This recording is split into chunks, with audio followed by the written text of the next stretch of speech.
Hydraa commissioner Ranganath విషయంలో ప్రభుత్వం నిర్ణయం తీసుకుంది. న్యాయ నిపుణుల సలహా తీసుకోవాలని నిర్ణయించింది.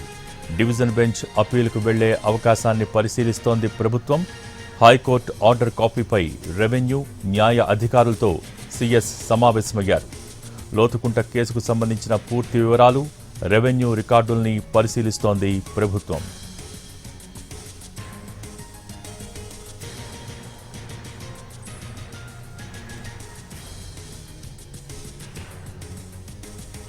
హైడ్రా కమిషనర్ రంగనాథ్ విషయంలో ప్రభుత్వం నిర్ణయం తీసుకుంది.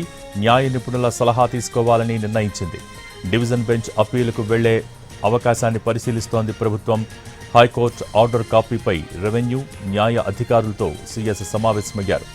లోతుకుంట కేసుకు సంబంధించిన పూర్తి వివరాలు, రెవెన్యూ రికార్డుల్ని పరిశీలిస్తోంది ప్రభుత్వం.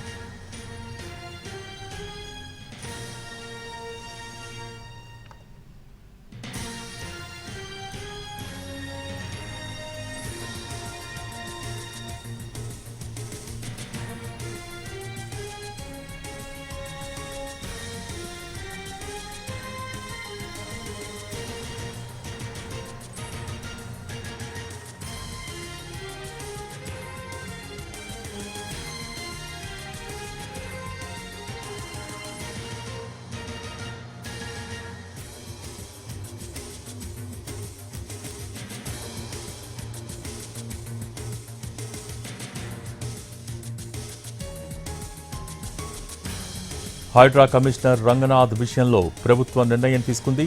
న్యాయ నిపుణుల సలహా తీసుకోవాలని నిర్ణయించింది.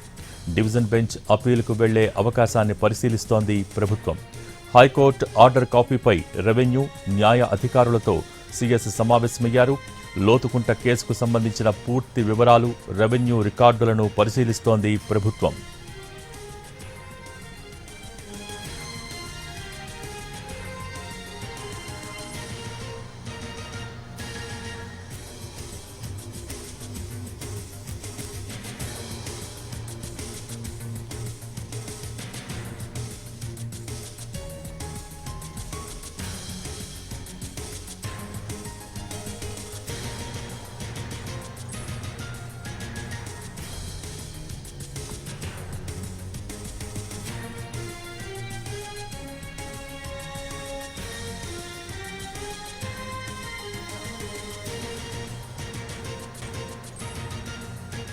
హైడ్రా కమిషనర్ రంగనాథ్ విషయంలో ప్రభుత్వం నిర్ణయం తీసుకుంది. న్యాయ నిపుణుల సలహా తీసుకోవాలని నిర్ణయించింది. డివిజన్ బెంచ్ అప్పీలుకు వెళ్లే అవకాశాన్ని పరిశీలిస్తోంది ప్రభుత్వం. దీనికి సంబంధించి మోర్ అప్డేట్స్ మా ప్రతినిధి సుధీర్ లైవ్ ద్వారా అందించేందుకు సిద్ధంగా ఉన్నారు. Sudheer, over to you. HYDRAA commissioner Ranganath భవితవ్యంపై తెలంగాణ సీఎస్ కీలక సమావేశాన్ని నిర్వహిస్తున్నారు. సెక్రటేరియట్లోని 6th ఫ్లోర్లో సీఎస్ ఛాంబర్లో ఇటు రెవెన్యూ అధికారులు, న్యాయ నిపుణులతోటి కూడా చర్చిస్తున్న పరిస్థితి అయితే కనిపిస్తుంది. నిన్న హైకోర్టు సింగిల్ బెంచ్ ఇచ్చిన ఆర్డర్ ఏదైతే ఉందో ఆర్డర్ కాపీని క్షుణ్ణంగా పరిశీలిస్తున్న పరిస్థితి అయితే కనిపిస్తుంది. ఉదయం నుంచి కూడా దీని మీద పూర్తి స్థాయిలో కసరత్తు అయితే ప్రారంభించింది. మేడ్చల్కి సంబంధించిన మేడ్చల్ కలెక్టర్, అదేవిధంగా రెవెన్యూ శాఖకు సంబంధించిన రెవెన్యూ అధికారులు, రెవెన్యూ ప్రిన్సిపల్ సెక్రటరీ లోకేష్ కుమార్తో వీరంతా సమావేశమయ్యారు. లోతుకుంటకు సంబంధించి ఆ కేసు ఏదైతే ఉందో ఆ కేసుకు సంబంధించిన పూర్వపరాలతో పాటుగా అందుకు సంబంధించిన రెవెన్యూ వివరాలను, రెవెన్యూ ఆధారాలు అన్నింటినీ కూడా క్షుణ్ణంగా పరిశీలిస్తున్న పరిస్థితి కనిపిస్తుంది. దీంతో పాటుగా హైడ్రా కమిషనర్ రంగనాథ్కు సంబంధించి ఇప్పటికే కాసేపటి క్రితం ముఖ్యమంత్రి రేవంత్ రెడ్డి ఢిల్లీలో స్పందించారు. ఆయన హైడ్రాకు సంబంధించి, హైడ్రా చేస్తున్న పనులకు సంబంధించి కూడా ఆయన పూర్తి స్థాయిలో దీని మీద కామెంట్ చేసిన పరిస్థితి కనిపిస్తుంది.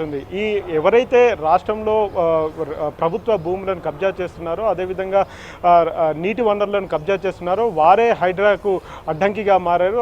హైడ్రాను అడ్డు తొలగించుకోవాలని చెప్పేసి కోర్టులో కేసులు వేస్తున్నారు, కోర్టు ధిక్కరణ కేసులు వేస్తున్నారు అని చెప్పేసి ఆయన కామెంట్ చేయడం జరిగింది. గడిచిన కొంతకాలంగా కూడా రాష్ట్రంలోని విలువైన భూములన్నింటినీ కూడా హైడ్రా కాపాడుతూ వస్తుంది, ఎక్కడ కూడా డివేట్ కాలేదు అని చెప్పేసి ముఖ్యమంత్రి రేవంత్ రెడ్డి స్పష్టం చేశారు. దాదాపు 3,300 పైచీలకు ఎకరాలను ఇప్పటికే హైడ్రా కాపాడింది. దీని ద్వారా దాదాపు 1.5 కోట్ల రూపాయల విలువైన భూములను కూడా హైడ్రా కాపాడిందని చెప్పేసి కూడా ముఖ్యమంత్రి రేవంత్ రెడ్డి స్పష్టం చేశారు. మరొక వైపు అధికారులకు సంబంధించి అధికారుల నియామకానికి సంబంధించి ఇది పూర్తిగా ప్రభుత్వ పరిధిలోని అంశం, ప్రభుత్వ విచక్షణకు సంబంధించిన అంశం అని చెప్పేసి కూడా ముఖ్యమంత్రి చెప్తూనే కోర్టు ఇచ్చిన ఆదేశాలను గౌరవిస్తాం, తూచా తప్పకుండా పాటిస్తామని చెప్పేసి కూడా ఆయన చెప్పారు. మరొక వైపు ఇటు సిఎస్ మాత్రం ఇందుకు సంబంధించిన పూర్తి వివరాలను తెలుసుకునే ప్రయత్నం అయితే చేస్తున్నారు. అయితే రంగనాథ్ సంబంధించి కోర్టు ధిక్కరణ జరిగిన ఏదైతే కేసు ఉందో లోతు సంబంధించిన కేసు, ఆ కేసు